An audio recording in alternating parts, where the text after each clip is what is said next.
नमस्कार दोस्तों, मैं योगेश मैकेनिक एक बार फिर से आपका स्वागत करता हूं अपने YouTube चैनल में। तो दोस्तों, आज की वीडियो के अंदर हम बजाज CT100 के फुल इंजन की फ़िटिंग के बारे में बताएंगे। तो दोस्तों, जैसा कि आप सभी को पता है, अभी लॉकडाउन चल रहा है और इसी वजह से हमारे वर्कशॉप वगैरह सभी बंद है। तो ये जो मैं इंजन की फ़िटिंग कर रहा हूँ, ये मेरे छोटे भाई की गाड़ी थी बजाज CT100। इसकी क्रेंग आवाज़ कर रही थी कुछ दिनों से, लेकिन अभी लॉकडाउन के अंदर ही इसकी क्रेन की कनेक्टिंग रॉड का बेरिंग टूट के जाम हो गया। तो इस वजह से मैंने इसका इंजन खोला है घर पर ही, क्योंकि अभी वर्कशॉप बंद है। इस वजह से मैंने घर पे ही इसका इंजन खोला है और मैंने इसमें सिर्फ क्रेन रिपेयर कराई है। और क्रेन के टूटने की वजह से इसका इंजन जाम हुआ था, जिस वजह से इसके वाल्व भी बेंड खा गए थे। तो मैंने सिर्फ और सिर्फ इसके अंदर क्रेन रिपेयर कराई है, क्रेन के बेरिंग चेंज करे, साथ में इसमें वॉल नए डालें और पैकिंग है और ऑयल सीलें मैं इसमें चेंज करूंगा। बाकी क्लच प्लेट, टाइमिंग चेन वगैरह जैसी सारी चीज़ें हमारी ओके थी, इस वजह से उनको हम चेंज नहीं करेंगे। तो दोस्तों, ये वीडियो मैं घर पे शूट कर रहा हूँ, इसलिए चाहूँगा यदि कोई गलती या कोई इन्फॉर्मेशन बाकी रह जाए तो आप हमें कमेंट बॉक्स में लिख सकते हैं। उसके लिए मैं आपसे माफ़ी चाहूँगा। तो चलिए शुरू करते हैं। तो ये हमारी गियर असेंबलिंग का काम था, जैसा कि आपने देख ही लिया। ये हमारी आउटपुट शाफ्ट है और वो हमारी इनपुट शाफ्ट, ये दोनों रेडी हो चुकी है। अब हम इन दोनों को हमारे गियर चैम्बर के अंदर फिट करेंगे कुछ इस तरीके से कि आउटपुट शाफ्ट का मुंह नीचे की तरफ, तो इस तरीके से बैठाना है कि आपस में मैच खाते हुए ये पूरे अच्छे से बैठ जाए। तो ये इसी तरीके से हमारा गियर अच्छे से इंस्टॉल हो चुके हैं। अब हम सेलेक्टर की इसमें पिनें लगाएंगे और उसके बाद इसके वाशर वगैरह लगाएंगे। तो ये सेलेक्टर की पिन है। तो दोस्तों, जो छोटा सेलेक्टर है वो गियर ड्रम में छोटी शाफ्ट यानी इनपुट शाफ्ट की तरफ, और जो बड़ा सेलेक्टर है वो आउटपुट शाफ्ट में ड्रम की तरफ लगेगा, सेलेक्टर ड्रम की तरफ। और उसकी खूंटी हमेशा सेलेक्टर की तरफ रहेगी, जिससे वो वर्किंग करने में उसमें अच्छे से फंस जाए और हमारा गियर इजीली काम कर सके। तो ये दोनों हमने अच्छे से लगा दिए हैं। अब हम इसके बाद इसकी पिन लगाएंगे, जो कि कुछ इस तरीके से इसकी पिन होती है। दोस्तों, इसमें छोटा बड़ा कुछ भी नहीं होता, दोनों इक्वल होती है। इसको आप किसी भी तरीके से किसी भी तरफ लगा सकते हैं। इसमें उल्टा सीधा जैसा कुछ भी नहीं होता है। तो ये हमने अच्छे से इसके अंदर फिट कर दिया और ये हमारा गियर असेंबलिंग अच्छे से हो चुकी है। अब हम एक बार गियर को वर्किंग में लेके देखते हैं दोस्तों, हमारा गियर काम कर रहा है या नहीं। तो ये हमारा गियर अच्छे से काम कर रहा है। ये सेकंड गियर,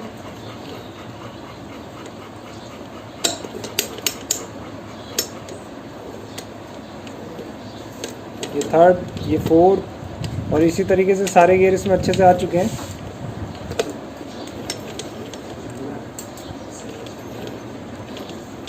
तो दोस्तों, ये गियर अच्छे से लग गए हैं। अब हम इसकी क्रेंग लगाएंगे।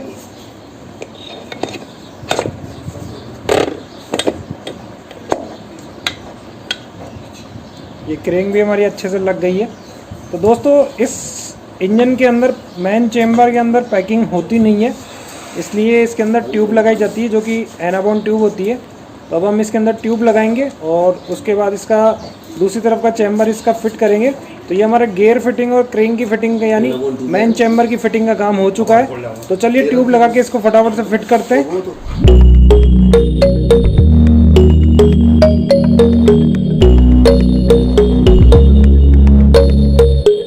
तो दोस्तों, ये हमने इसकी एनाबॉन ट्यूब को अच्छे से इसके चैम्बर के गैस्केट वाले फेस पे अप्लाई कर दिया है। ट्यूब लगने के बाद हम इसका दूसरा जो LH कवर है उसको फिट करेंगे इसके ऊपर, जिससे हमारा मेन इंजन असेंबलिंग का काम हो जाएगा। इसकी फिटिंग से पहले थोड़ा सा हम लूब इसके क्रेंग में और गियर में, सेलेक्टर में, पिन वगैरह में अच्छे से डाल देते हैं। तो दोस्तों, ट्यूब लगने के बाद हम इसका मेन चैम्बर लगाते हैं। ये हमारा फिट हो गया है। अब हम इसके चैम्बर में इसके बोल्ट लगाएंगे और फिर इसकी फिटिंग करेंगे।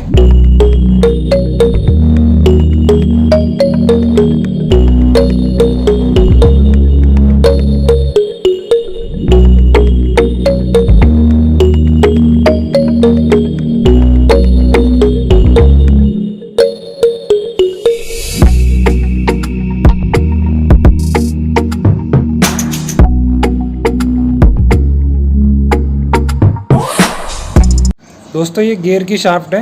ये इसके ग्रुप के अंदर डाल के इसको गियर ड्रम का जो पीछे वाला सेलेक्टर है उसकी तरफ शाफ्ट का दूसरा मुंह अटैच करना होता है, जिससे गियर अच्छे से वर्किंग करे और गियर सेलेक्टर मूव करे। और ये हमारी किक शाफ्ट है, इसको इस तरीके से लगाएंगे। अंदर एक होल बना हुआ है, उस होल में लगा के इसके ग्रुप को ऊपर चढ़ा देंगे जिससे वो वहाँ अटक जाएगा। इसके बाद हम इसकी स्प्रिंग और इसका एक प्लास्टिक का टुकड़ा होता है वो लगाएंगे और वो स्प्रिंग की सीध में सीधा अंदर चला जाएगा। और स्प्रिंग को उठा के चैम्बर में एक छेद है, इस छेद के अंदर इस स्प्रिंग के दूसरे मुंह को बैठा देंगे। ये हमारी बैठ गई है और ये हमारी किक अच्छे से काम करने लग गई है। किक शाफ्ट के बाद दोस्तों अब हम इसका ऑयल पम्प लगाएंगे। तो ऑयल पम्प को लगाने से पहले एक बार हम उसके अंदर थोड़ा सा नया ऑयल रिफ़िल कर लेते हैं और फिर ऑयल पम्प को एक बार यूँ ही घुमा के चेक करते हैं, जिससे हमारा ऑयल की सप्लाई है वो काम हो रही है या नहीं, वो हमें पता लग जाएगा। तो ये ऑयल इसमें अच्छे से आ रहा है, यानी ये हमारा ऑयल पम्प भी सही है। तो अब हम इसके अंदर ऑयल को इसी पोजीशन में रख कर इसको फिट करेंगे।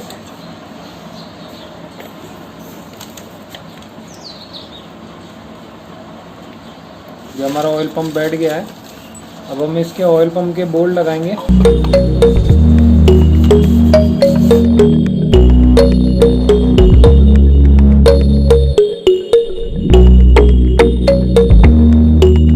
तो ये हमने ऑयल पंप के बोल्टों को भी अच्छे से टाइट कर दिया है। अब हम इसके क्रेन के ऊपर जो प्राइमरी गरारी आती है वो लगाएंगे। तो ये क्रेन की पहली प्राइमरी गरारी है। इसके बाद इसके ऊपर एक गरारी और आएगी और उससे पहले हम इसके लॉक लगा देते हैं। चाबी होती है इसमें एक, वो चाबी हमने लगा दी है। इसके बाद इसकी ये बड़ी वाली प्राइमरी गरारी होती है, इसको भी उसी चाबी के सीक्वेंस में सीधा डालना है। तो ये लग गई है। अब एक गरारी से हमारा ऑयल पंप टच है और दूसरी ऊपर वाली गरारी से हमारा क्लच कटोरा टच होगा, जिससे क्रेन के साथ क्लच कटोरा वर्किंग करेगा। तो अब बारी आती है इसके क्लच कटोरे की फिटिंग की। तो उससे पहले हम जो इनपुट शाफ्ट थी उसमें उसके नीचे हम कटोरे के नीचे एक वाशर लगाएंगे कुछ इस तरीके का, और उसके बाद अब हम इसका क्लच कटोरा लगाएंगे। ये हमारा क्लच कटोरा, और शाफ्ट के बीच में और कटोरे के बीच में एक बुश आएगा, वो बुश भी हम लगा देते हैं। अब इसके ऊपर एक बड़ा वाशर लगेगा और अब हम clutch plate, pressure plate, clutch centre और क्लच हब उनको फिट कर लेते हैं, क्योंकि ये हमारे सही थे, इस वजह से हम इनको चेंज नहीं कर रहे हैं, हम वही यूज़ कर रहे हैं। तो ये हमारी एक क्लच प्लेट आएगी और एक प्रेशर प्लेट। और दोस्तों प्रेशर प्लेट लगाते समय एक चीज़ का विशेष रूप से ध्यान रखना है कि प्रेशर प्लेट के अंदर एक सरफेस इसका प्लेन होता है और एक सरफेस इसका थोड़ा पैना या थोड़ा तीखा होता है। तो जब भी आप क्लच प्लेट का इंस्टॉलेशन करें तो आप एक चीज़ ये कंफर्म ज़रूर कर ले कि इसका जो प्रेशर प्लेट का एक सिरा है, चाहे वो प्लेन वाला हो चाहे तीखा वाला हो, उसको आप जब भी लगवाएं एक ही सीक्वेंस में लगाएं। यानी आप प्लेन वाले को नीचे की तरफ लगा रहे हैं तो हर बार हर प्रेशर प्लेट के साथ वो प्लेन वाला नीचे रहेगा, और यदि आप तीखे वाले को नीचे की तरफ लगा रहे हैं तो हर बार प्रेशर प्लेट लगाते समय तीखे वाला मुंह नीचे की तरफ रहेगा। इससे हमारी क्लच प्लेट की जो पिकअप का जो परफॉर्मेंस होता है वो बिल्कुल इक्वल कैटेगरी में हो जाता है। इस वजह से हमारी क्लच प्लेट की फिटिंग का भी अच्छे से मज़ा आता है और गाड़ी का पिकअप ब्रेक नहीं होता है। इसलिए जब भी क्लच प्लेट लगाए इसके प्रेशर प्लेट और क्लच प्लेट की सेटिंग को अच्छे से चेक कर ले, और अगर क्लच सेंटर अप वगैरह कटे हुए हो तो उनको ज़रूर चेंज करें। ऐसा नहीं है कि आप उन्हीं को चला दें, क्योंकि अभी लॉकडाउन के केस में हमारी ये बिल्कुल सही थे, इस वजह से मैं चेंज नहीं कर रहा हूँ। तो ये हमारा क्लच सेंटर अब इंस्टॉलेशन भी हो चुका है, ये हमारी बैठ चुकी है। अब हम इसके ऊपर इसका 19 नंबर का बोल्ट लगाएंगे, क्योंकि बोल्ट के अंदर ही दोस्तों वाशर लगा हुआ है, इस वजह से इसमें वाशर नहीं होता है।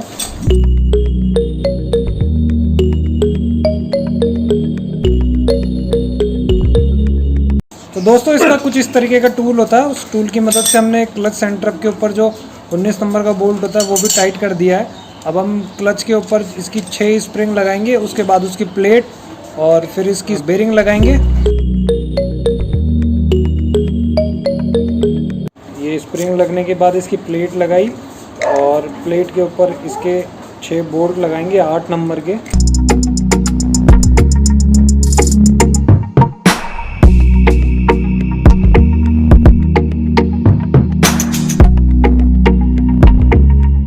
दोस्तों इन स्प्रिंगों को आमने सामने की तरफ कसना होता है, जिससे सारी की सारी स्प्रिंगें अच्छे से प्रेस हो सके। यदि इसको एक तरफ से कसेंगे तो एक स्प्रिंग का दबाव ज़्यादा हो जाएगा, और फिर जब दूसरी तरफ से कसेंगे तो दूसरी स्प्रिंग का दबाव कम रह जाएगा, जिससे क्लच अच्छे से वर्क तो करेगा लेकिन उसके अंदर कुछ क्लच प्लेटें आधी मूवमेंट करेगी। इस वजह से गाड़ी का पिकअप होगा वो ब्रेक होगा और उसकी परफॉर्मेंस कम हो जाएगी। इसलिए जब भी क्लच प्लेट इंस्टॉल करें या इंजन की फिटिंग करें तो क्लच के स्प्रिंग की जो बोल्टों की जो प्लेट होती है उसको और उसके बोल्टों को आमने सामने की तरफ कसना है, यह आप हमेशा ध्यान रखें। तो ये क्लच की फिटिंग भी हो चुकी है। तो दोस्तों ये इसकी चाबी होती है जो कि इंजन के वेट इसी से जुड़ा हुआ रहता है। तो ये चाबी लगाने के बाद हम इंजन का वेट लगाएंगे। ये हमारी बैठ गई है। अब इसके बाद इसका वाशर और इसका कट वाला एक बोल्ट होता है, वो बोल्ट लगाएंगे और इसको अब टाइट कर देंगे। तो ये फाइनली टाइट हो गया है। अब इसके बाद हम इसके ऊपर की पैकिंग लगाएंगे और उसकी प्लेट लगाएंगे। तो ये पैकिंग लगने के बाद अब इसके ऊपर की प्लेट लगा रहे हैं। तो बैठ गई है और इसके अब 3 बोल्ट है वो लगाएंगे हम।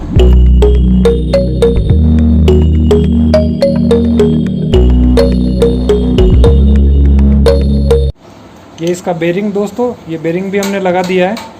इसको बैठाने के बाद हल्का सा पुश करेंगे, बैठ जाएगा। और अब हम इसकी ऑयल फिल्टर की जो जाली होती है वो जाली लगाएंगे, तो वो भी हमने लगा दी है। इसके बाद हमारा क्लच का पूरा काम ओवरऑल कंप्लीट हो गया है, इसलिए अब हम इसकी पैकिंग लगाएंगे और क्लच का चैम्बर लगा के इस तरफ की पूरी फिटिंग कंप्लीट करेंगे। और उसके बाद फिर हम इसके मैग्नेट साइड का वर्किंग करेंगे। तो फटाफट से क्लच कवर लगा के इसकी फिटिंग कंप्लीट करते हैं। उससे पहले दोस्तों क्लच कवर के अंदर हमें एक ठेसी लगानी है। मैं आपको दिखा देता हूँ वो किस तरीके की होती है। इस तरीके की ठेसी होती है। तो उसको लगाने से पहले उसके नीचे थोड़ा सा ग्रीस लगा दे, जिससे जब चैम्बर को उल्टा करके हम बैठाएंगे तो वो ठेसी हमारे इंजन के अंदर गिरेगी नहीं, वो अपनी जगह ले लेगी। इसलिए ज़रा सा ग्रीस का यूज़ हम यहाँ करते हैं और वो हमने लगा दी है। और अब हम इसका चैम्बर बैठाएंगे।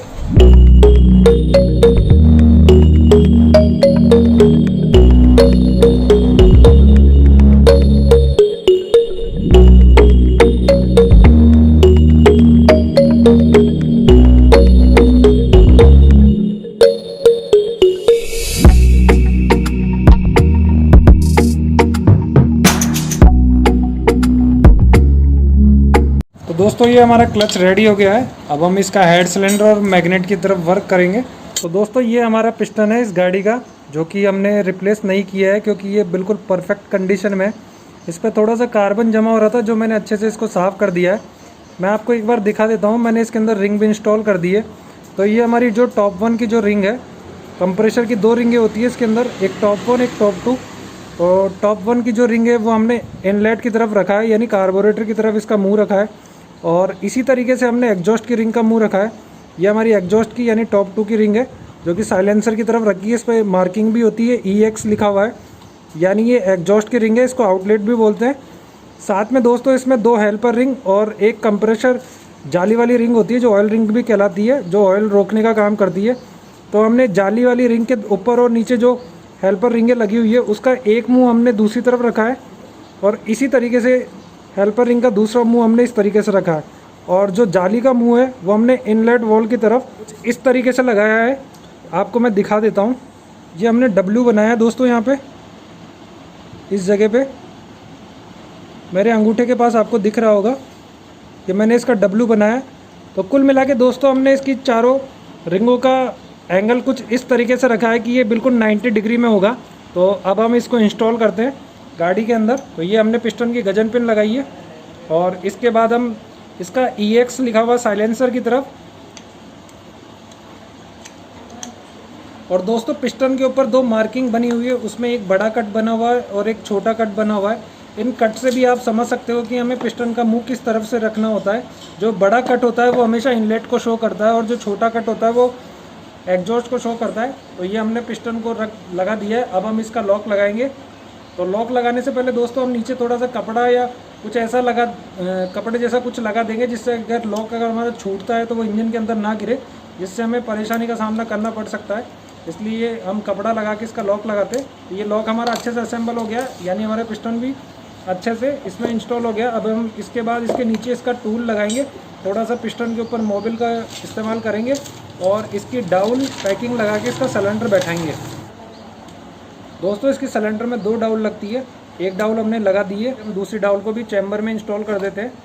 ये हमने पिस्टन का टूल लगाया और इसके ऊपर हम थोड़ा सा मोबिल लगा देंगे। उससे पहले हमें इसके रिंगों का मुंह एक बार अच्छे से देख लेना है कि रिंगों का मुंह कहीं लगाते समय घूम तो नहीं गया है।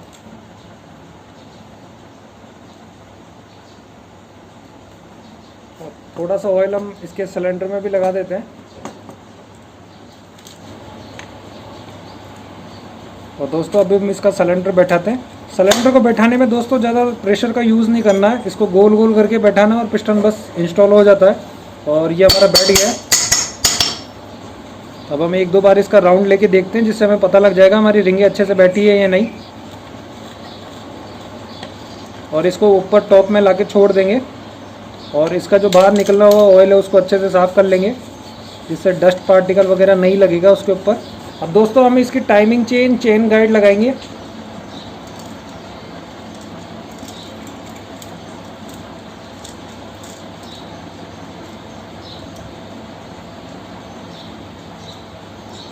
अब इसके बाद हम इसका चेन गाइड लगाएंगे।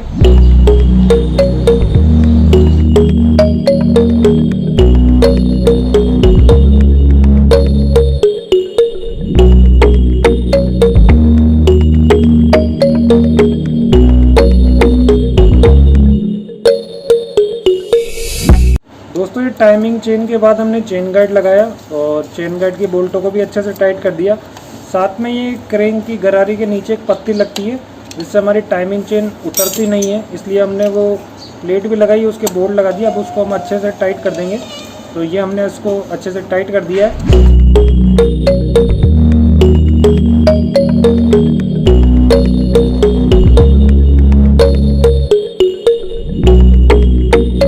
तो दोस्तों सिलेंडर की फिटिंग के बाद हमने इसमें 2 डाउल लगा के इसकी पैकिंग लगाई और टाइमिंग चेन को पकड़ने के लिए हमने इसमें तार का यूज़ किया है। तो तार लगा के हमने इसका हेड बैठा दिया। ये हमारा हेड इंस्टॉल हो गया। अब हम इसके ऊपर के चारों स्टड लगाएंगे और इसको फिर टाइट करेंगे। दोस्तों हेड के स्टडों को हमेशा ध्यान रखें कि इनको आमने सामने क्रॉस में कसना होता है। अगर एक तरफ से हम कस देंगे तो इसकी पैकिंग एक तरफ से प्रेस हो जाएगी और एक तरफ से लूज़ रह जाएगी, और जब हम इंजन को स्टार्ट करेंगे तो वहाँ से कंप्रेशर लीक होने के चांसेस बढ़ जाते हैं। इसलिए जब भी हेड सिलेंडर की फिटिंग करें हमेशा ध्यान रखें कि इनके नट बोल्टों को और इनके जो स्टड वगैरह होते हैं उनको हमेशा क्रॉस में टाइट करें, जिससे इसकी फिटिंग परफेक्ट बनी रहे। इसके बाद ये 2 10 नंबर के बोल्ट लगते हैं जो कि हेड के फेस पे लगते हैं, ये भी हम लगा देते हैं।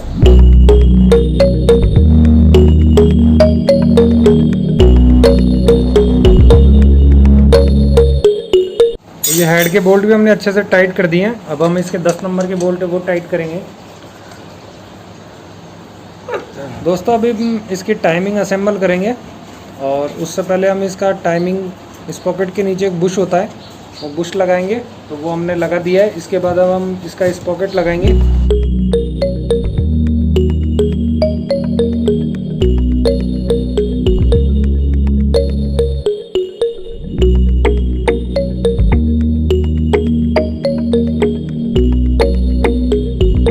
दोस्तों ये हमने इसकी टाइमिंग बैठा दी है। मैं आपको एक बार दिखा देता हूँ इसकी टाइमिंग किस तरीके से होती है। ये इस पॉकेट में जो ये पेचकस से मैं मार्क करके दिखा रहा हूँ, ये तीर का निशान यहाँ ऊपर एक बिंदु बना हुआ है उसके सीक्वेंस में होना चाहिए। साथ में हमारे दोनों वॉल इस समय फ्री होने चाहिए, ये हमारे बिल्कुल फ्री है। और पिस्टन टॉप में होना चाहिए और क्रेन की चाबी वाला पोर्शन हमेशा ऊपर की तरफ होना चाहिए। और अगर हम मैग्नेट लगा के भी चेक करेंगे तो ये जो कट बना हुआ है इससे हमारा मैग्नेट का टी यहाँ शो होएगा, यानी ये हमारी टाइमिंग बिल्कुल परफेक्ट तरीके से बैठ गई है। हमेशा दोस्तों 100 सीसी बाइकों में ज़्यादातर टाइमिंग इसी तरीके से लगती है। टाइमिंग का इस पॉकेट में जो तीर का निशान होता है वो हमेशा ऊपर की तरफ, उस समय वाल दोनों बंद होने चाहिए और पिस्टन टॉप में होना चाहिए। तो ये अच्छे से बैठ गया। इसके बाद अब हम इसका बोल्ट लगाते हैं और इसको भी टाइट करते हैं। दोस्तों 6 नंबर की एलंकी की मदद से इसको टाइट कर देंगे। ये हमारी टाइमिंग का बोल्ट भी अच्छे से टाइट हो गया है। तो दोस्तों अब हम इसके रॉकर सेट करेंगे, जिनको हम टेपिट भी बोलते हैं, यानी टेपिटों की सेटिंग कुछ इस तरीके से करनी है दोस्तों, क्योंकि इसका जो रॉकर आर्म है वो रोलर वाले हैं। इस वजह से हमने इस टेपिटों के अंदर हमें सिर्फ और सिर्फ आड़ी प्ले रखनी है, खड़ी प्ले बिल्कुल भी नहीं रखनी है। ये हमारा इनलेट वॉल का टेपिट सेट हो चुका है। इसी तरीके से हम एग्जॉस्ट वाले टेपिट को भी सेट करेंगे दोस्तों। इनलेट से थोड़ा सा लूज़ ये एग्जॉस्ट वाला रहता है, क्योंकि यहाँ से आग निकलती है, इस वजह से ये थोड़ा सा लूज़ रखा जाता है। तो इसमें थोड़ी सी आड़ी प्ले और थोड़ी सी खड़ी प्ले रखनी होती है, जो कि हमने इसमें रख दी है। तो ये भी हमारा अच्छे से सेट हो गया है। तो दोस्तों हमने टाइमिंग स्पॉकेट का कवर भी लगा दिया है, जैसा कि आप सभी को दिख रहा होगा। इस पर कुछ लिखा हुआ होता है, जैसे OHC इसमें लिखा हुआ है। ज़्यादातर मैकेनिकों का इसका मतलब मीनिंग पता नहीं होता कि OHC का मतलब क्या होता है। मैं आपको आज बताता हूँ इसकी फुल फॉर्म क्या होती है। OHC का मतलब ओवरहेड केम होती है दोस्तों, यानी ये केम की टाइमिंग की पोजीशन को शो करता है। और ये अब हमने इसके ऊपर के बोल्ट लगाए, अब हम इसको भी अच्छे से टाइट कर देंगे, जिससे हमारा टाइमिंग स्पॉकेट कवर की तरफ का सारा काम हो चुका होगा। इसी तरीके से टेपिट कवर पे भी हमने पैकिंग लगा के इसके बोल्ट लगा दिए हैं, और इसी तरीके से दूसरे टेपिट कवर के ऊपर पैकिंग लगाई, और अब हम इसको भी इंस्टॉल करेंगे इसके बोल्ट लगा के।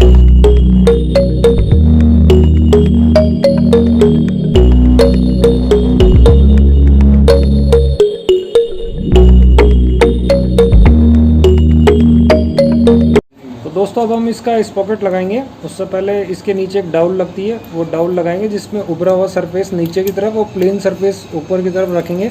वो हमने लगा दिया है। इसके बाद इसका स्पॉकेट लगाएंगे, स्पॉकेट को रोकने वाली पत्ती लगाएंगे उसके ऊपर, और फिर उसमें जो 8 नंबर के एलंकी वाले बोल्ट होते हैं वो लगाएंगे।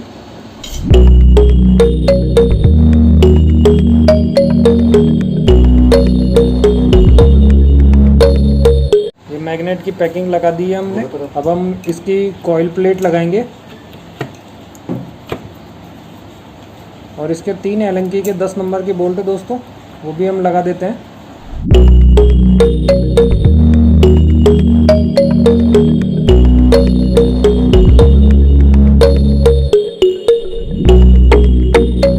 मैग्नेट कॉइल प्लेट को अच्छे से असेंबल करने के बाद दोस्तों अब बारी आती है इसके मैग्नेट असेंबलिंग की। तो उससे पहले हम इसकी चाबी लगाएंगे, जो कि क्रेन के वेट पे लगती है। तो ये चाबी लगाने के बाद हम इसका मैग्नेट लगाएंगे। ये चाबी लग चुकी है।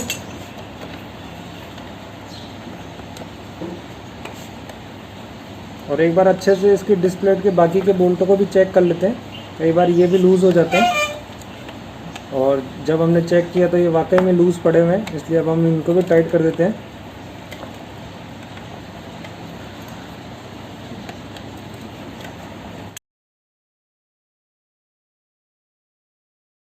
उसके बाद इसका बोल्ट लगाएंगे।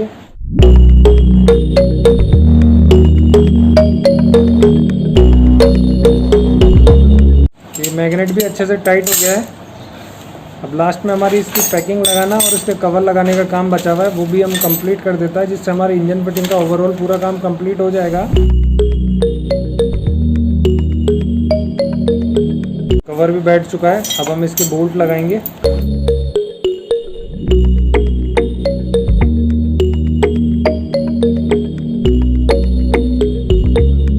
दोस्तों मैग्नेट के ऊपर का कवर लगने के बाद लास्ट का जो काम हमारा बचा हुआ है वो उसका किक इंस्टॉल करने का है, तो वो भी हम लगा देते हैं, जिससे हमारा ओवरऑल पूरा काम हो चुका होगा। ये किक भी हमने लगा दी है। दोस्तों ओवरऑल हमारा पूरा इंजन फिटिंग हो चुका है। अब ये बिल्कुल रेडी है, यानी ये रेडी टू शिफ्ट होने की पोजीशन में है। तो दोस्तों फाइनली हमारा इंजन असेंबलिंग पूरी तरीके से रेडी हो चुका है। अब हम इसको गाड़ी में इंस्टॉल करेंगे और इसको कंप्लीट करेंगे। चाहेंगे दोस्तों आपको ये वीडियो अच्छा लगा हो तो इसे लाइक करें, अपने दोस्तों के साथ शेयर करें, और दोस्तों जो हमारे वीडियो को पहली बार देख रहे हैं वो हमारे चैनल को जरूर सब्सक्राइब करें। और दोस्तों इंजन फिटिंग से रिलेटेड कोई क्वेरी या क्वेश्चन आपके माइंड में रह गई है तो आप हमें कमेंट बॉक्स में लिख सकते हैं। आई होप दोस्तों आपको ये वीडियो अच्छा लगा होगा। चाहेंगे दोस्तों ये वीडियो आपको अच्छी लगी तो इसे लाइक करें, शेयर करें, कमेंट करें और हमारे चैनल को जरूर सब्सक्राइब करें। इसी तरीके की नॉलेजफुल वीडियो के साथ मिलेंगे अगली वीडियो में। तब तक के लिए नमस्कार, जय हिंद, गुड बाय।